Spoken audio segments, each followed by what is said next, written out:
Hey, what's going on, guys? This is Slimeboss here, and welcome back to another video. Today, regarding Minecraft Live and the Animal Crossing New Horizons Direct. So, I usually don't cover Animal Crossing. Animal Crossing is one of those games that I plan on doing a Slime Plays in the future. So, you're probably going to see that fairly soon, but Animal Crossing is also going to be one of those series that I do alongside, so basically, what I do for streams is that I have, X amount of games that I want to play, and so either they could be dedicated videos or things that I do on live streams. So, say for example, sometime this week or earlier this week, depending on where I put this video, you guys should be able to see Metroid Dread as well as Nicktoons All-Star Brawl Slime Plays. I live stream those. So depending on what I'm feeling that day, I'll either live stream the game, or really depending on the game as well, I'll either live stream it or just do a dedicated video on it. This is one of those things where I do a one-off thing, don't really touch it ever again. But there are some games where I do a Slime Plays of it, but continue to play it on stream for the foreseeable future.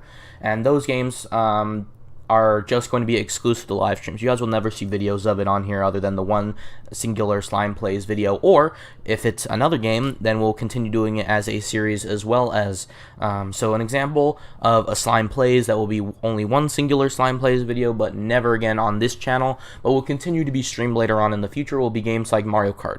So, I plan on doing one Let's Play of Mario Kart. I'm not going to spoil it which one it is here, but basically, I'm going to be doing a Slime Plays of every entry in the series. I've already done half of them. I'm about to do the rest of them fairly soon whenever I get the chance to.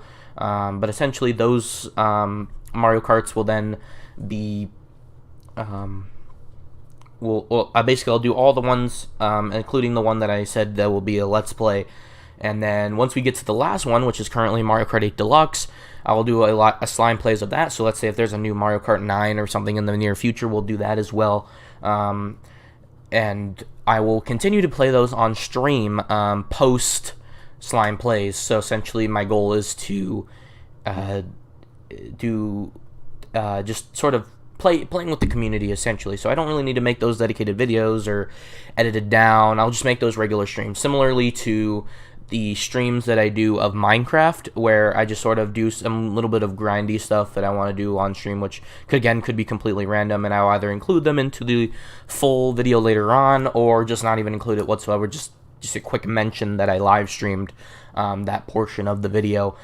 So it's basically Mario Kart, Animal Crossing, Super Smash Bros. And Mario Maker are all games that I'll either have Let's Plays or Slime Plays for, and then we'll continue doing streams for in the future that are excluded from the live plays. And the live plays are essentially games that I want to play all the way through, and we'll eventually have edited down versions as if they were Let's Plays in the far near future. But they're very, very specific games. Like, there's some games where I just kind of want to experience them on their own, but they do deserve to get a dedicated video or live stream, and those would be Slime Plays. There's some games that I want to experience all the way through on stream because I maybe need help, or just maybe because people would rather see my first impressions of the game, i.e. like Kingdom Hearts, or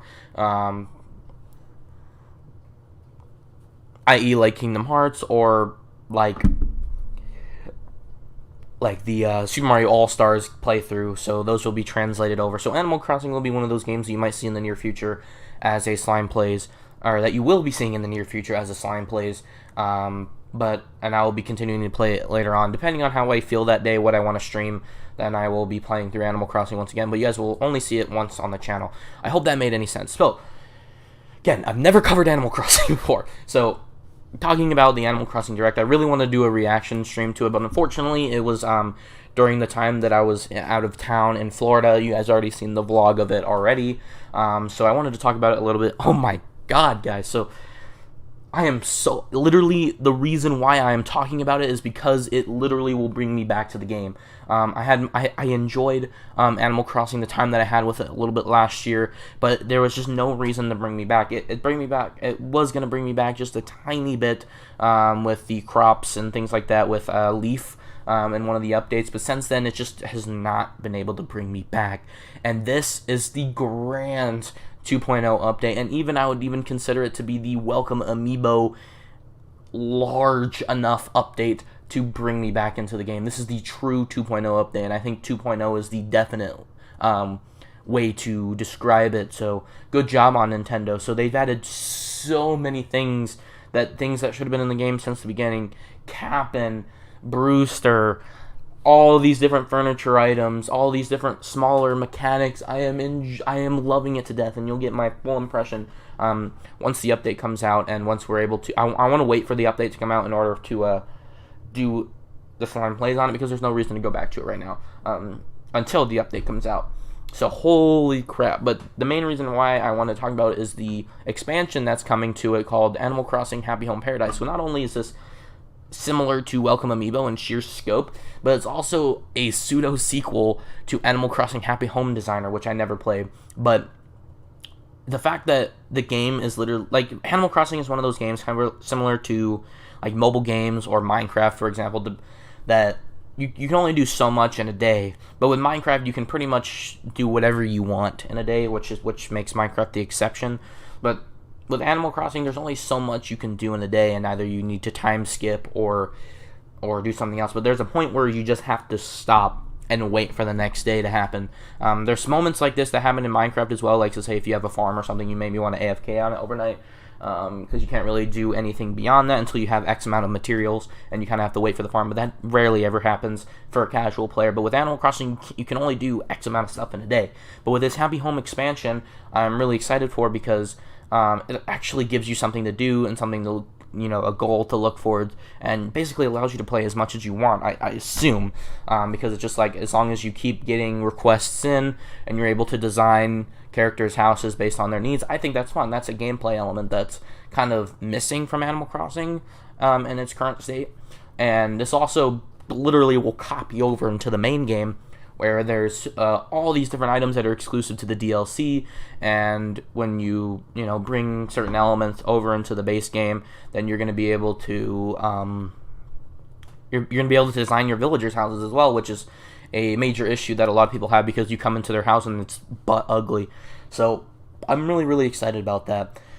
One thing that Twitter is definitely not excited about is the Happy Home Paradise expansion pass is going to be as part of the Nintendo Switch Online expansion pass, which is the reason why that we are waiting on the price and release date of the N64 and Genesis games, which at first I was like, oh my god, this is exciting. I was more looking forward to Game Boy games, because there's a couple of Game Boy games that I want to play on the Switch, and that will greatly benefit from the online features, i.e. like Pokemon or something like that, which I highly doubt if they do ever do Game Boy Online, that Pokemon will kind of roll out later. They tend to do that for some reason. But I'm definitely looking forward to that tenfold. So Animal Crossing is going to be added as part of that DLC expansion pass, which is very cool. And I assume that you're going to be able to download it separately if you don't have Animal Crossing, as sort of just basically like Happy Home Designer, like a completely separate game, which I really enjoy that it's kind of connected to each other, but also a separate game, kind of like Torna as well. Torna the Golden Country for Xenoblade Chronicles 2. So I really enjoy that, and I really like how they're adding more and more features that sort of build out this expansion pass, and the reason why. Now, the thing that most people tend to backlash on is the fact that it's $50, and a lot of people are saying, oh, it's the Animal Crossing DLC pack that's sort of raising the price, which may be the case, but also at the same time, Sega probably asked for a hefty amount of money for Genesis games to be on Switch Online. But then again, at the same time, Nintendo is probably wouldn't even want to add Sega games on the Switch Online if it was really that expensive. So we really don't know why the expansion pass is so much higher than it, but you have to understand as well that a lot of people didn't really like NSO as it was in its base form, and also the base form is still available for those who want to do it. So I assume eventually that they'll keep expanding and keeping the price the same, so I assume that if you get the expansion pass, you'll probably be able to do Game Boy and Game Boy Advance somewhere down the line, more than likely next year, and maybe we'll even get TurboGrafx GX, or TurboGrafx GFX, whatever it's called, from the Wii days, and then keep building up the Wii U Virtual Console.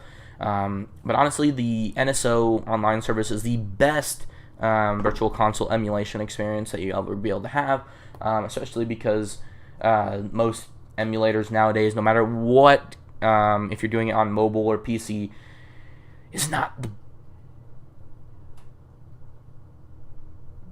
Hello?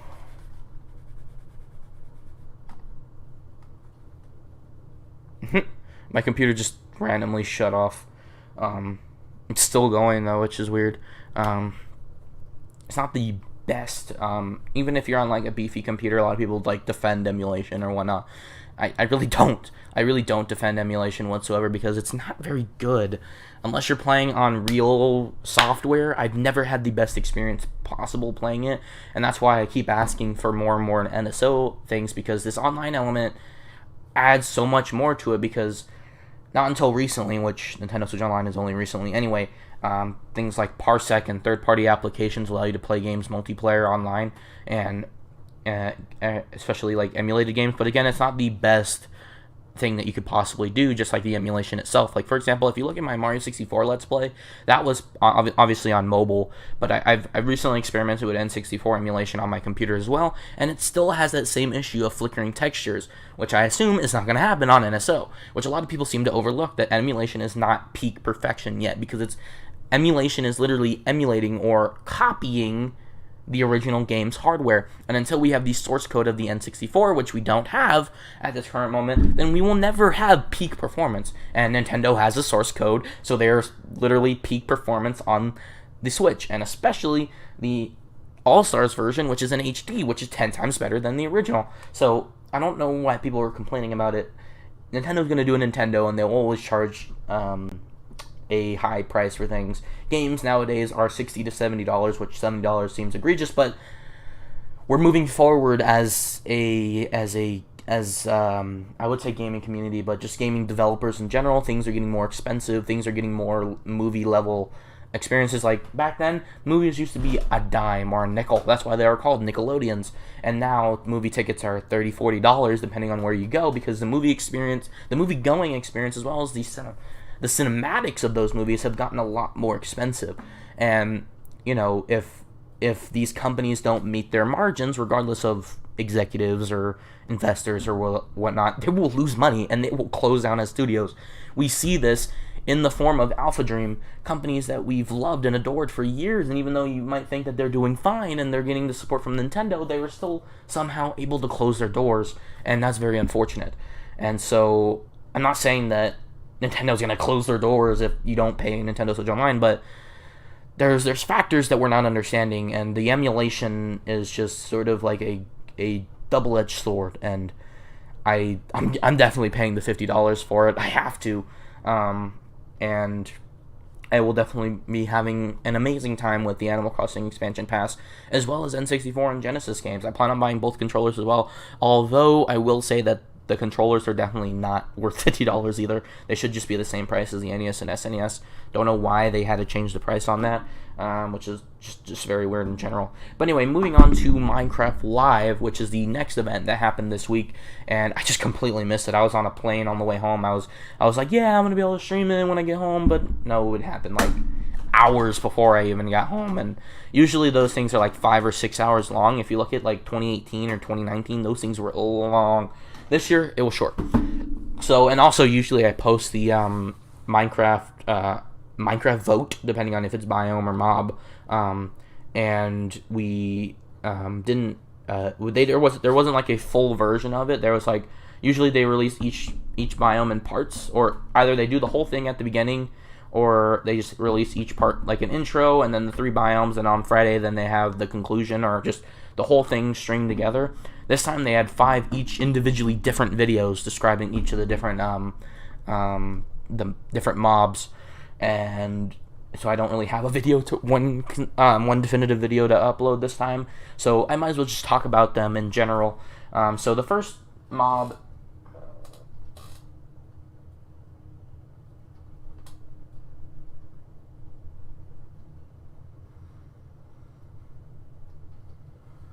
So the first mob is the glare, and from what we could tell is basically just a glorified torch.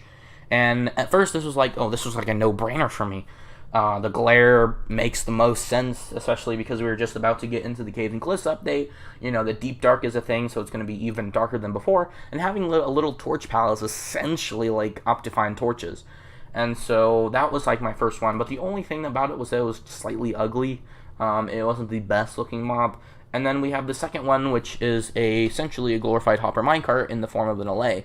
It sort of looks like those little wither things that shoot out of the illusioner, or no, one of the illagers. It shoots out. It kind of looks like that, but like a mini blue version. And essentially, what happens is that it's an item collector, more or less. So again, a hopper minecart. So I originally thought the way that they described it was it's almost like an item duper. So essentially, you give it an item, and it goes out and scopes the entire world for that same item, and then gives you multiple of that item. But no, it doesn't do that. Essentially is a hopper minecart where you give it an item, and then it'll just go around in a designated area collecting those items, and you can use it in that way. And I assume though, as they do with each of these mobs, they add more and more features. Like originally, the glow squid, we thought, oh, it's just going to be another glorified squid, but it actually produces glowing ink sacs, which you can use to glow text on signs and glow, like item frames and things like that. And they actually produce light, which is something that I never expected to happen, but it did. Especially because I was not one that was wanting to vote for this glow squid, because originally I thought it was just another old costume for a squid, but apparently they added a lot more features to it, so I assume the same thing will happen with the allay and the other mobs, which, again, like I said, people voted for the allay. I didn't get a chance to vote, but I was pretty much on the side of glare as well as allay. I was kind of in the middle, so I'm still glad that allay was a thing. The last one was the copper golem, which at first when they described it, I was just like, what the heck does it do? Like, I was trying to listen, and I watched it like 4 times, and I was not understanding what the point of this mob was. But it turns out that the iron golem essentially just walks between pressure plates and buttons, and it does the things for you. And which, you could just do that with more redstone. So I never really saw a purpose in it. It's ugly. There's no purpose for me personally that will help me with my skill set. A lot of people thought it would be, interesting. And of course, like I said before, they might add new stuff later down the line regarding it. So yeah. So anyway, ultimately they decided on the allay, which again I'm very excited for. It's nice and cute and has an interesting feature. I hope they add more purposes to it, because I assume it's going to be incredibly useful in the future, especially if they add maybe like a special drop if you kill it or whatever. Which, don't kill it, it's precious, it's baby. And yeah, so now let's talk about sort of what's going on with 1.17, 1.18, 1.19. So 1.18, they completely removed Deep Dark, and they were going to be adding it into the Wild update, which would be 1.19. So going back to 1.18 for a second here, apparently it's done, basically, and it's going to be rolling out in the next few months, hopefully very, very soon, because we kind of want to start something, redacted SMP. But I'm very excited for the new terrain generation. It's slowly been getting better over time, and we're essentially getting a new Minecraft world entirely. I was just maybe thinking like, oh, maybe they should just combine the old generation with the new generation, and maybe have some flat plains. But it seems like everything is going like this, whoop, and it sucks because the plains now look like they're just in a giant valley, and everything is mountainous, which shouldn't be the case. Not everything should be a mountain, and it's really weird. So I hope that maybe I've only just seen a small little chunk of what the generation things has to offer, because like I said, or like it has been said, this part of the update has been delayed to a part 2 of the Caves and Cliffs update because of how massive in scale these things are. And like they say in the video, or in Minecraft Live, that as they start developing things, they start adding more things, and they start stretching things out, making them bigger and more expansive. That's why they split into a part 2, because the generation just sparked new ideas and elongated the development process. And the same thing with the Deep Dark, they had to move it over to the next update because they keep adding and experimenting with more things, and they're having fun with it. And that's what's great about this game. And I just hope that there's a lot of variety in the hills, in the Caves and Cliffs. But I'm most excited for is just a fresh look at the world, because the world has essentially been the same for years, and they've already done that with the Nether, so they might as well just do it here. And then the Wild update 1.19, or we assume is 1.19, which now will include the Deep Dark, the swamps, which is something we never expected, and just pretty much now that we have this new generation of the world, that all the individual biomes kind of look kind of outdated and old, and they sort of look like the older style of generation. And so I assume that the wild update will kind of revamp some of the biomes, which, like I said before, that they already have plans to do birch. So I assume what's going to happen is that they're going to sort of implement the older biome vote winners, or not the older biome vote winners, but the other biome vote biomes that lost, because first of all, we haven't seen the taiga revamped at all, which was a previous winner. We haven't seen that at all whatsoever. And they also said, with the couple of mob votes, they never said anything about them implementing the mobs, but they did say that they have plans to do the other biomes regardless of who wins. So just depending on who wins, those get in first. So i.e. the mountains got in first, but we still haven't seen the taiga, which is weird. Which I think was the other winner, if I'm not mistaken. Yeah. And so now that we see that the swamps are getting revamped because, it lost, we're getting frogs, the boats, the mangroves, the everything, and it looks so amazing, by the way. Super excited about that, especially the frogs and the boats with chests in them. That I assume, because it's called the wild update, excluding the part that's, the deep dark, because that sort of was supposed to be a part of the caves and cliffs, that they're basically going to revamp all, or most, if not all, the biomes, which I would say most, if not all, because all, entails like the weird, like, individual biomes, like the jungle freaking, I don't even know, the jungle edge biome, or the beach biome, like what no one really talks about. I mean, like the major heavy hitters that everyone sort of recognizes right away, not the little individual smaller biomes. So, like, for example, jungle, or taiga, or swamp, or plains, or birch forest, or just forest in general, I guess, in that case. Just, the more expansive, more recognizable biomes just getting a complete overhaul, then I assume that's going to be included in the wild update, because right now, currently, the only thing that we have confirmed is birch forest, swamps, and the deep dark, which is a lot already, obviously, so I'm not, putting that down on the developers, but caves and cliffs in general, both parts in total, has just been a huge project, and there's so many different elements to it. Some elements that I don't even know about, because I haven't, seen it all yet. And not to mention, we haven't got any talk about archaeology yet. It's not going to be in part 2, and I assume maybe it might be in wilds, but we haven't heard about it at all during this showcase. So then I assume that they're just kind of going to revamp most of the biomes, and then we'll have sort of a more completed game now with the expansive thing. But anyway, what I was trying to say was that Caves and Cliffs was a huge project, but based on what we've seen in the scope of the wild update, we haven't really seen a whole lot, so I assume there's going to be a whole lot more that we haven't seen yet regarding the wild update, and I assume they kind of want to focus on Deep Dark and the Caves and Cliffs update right now, and then they'll slowly transition into wild next year. And the last thing that I want to talk about with this whole thing is that Minecon and Minecraft Live has been going on for 10 years. That is insane. Which means that they're like 2-3 years behind Minecraft as a game itself, which means that the game blew the fuck up. The game blew the fuck up like way early in its life cycle, which is insane. And there's really no game like it. So again, thank you, Minecraft, and thank you all if you're done. You're in Smash now, so that's great. You got announced at Minecraft Live, essentially.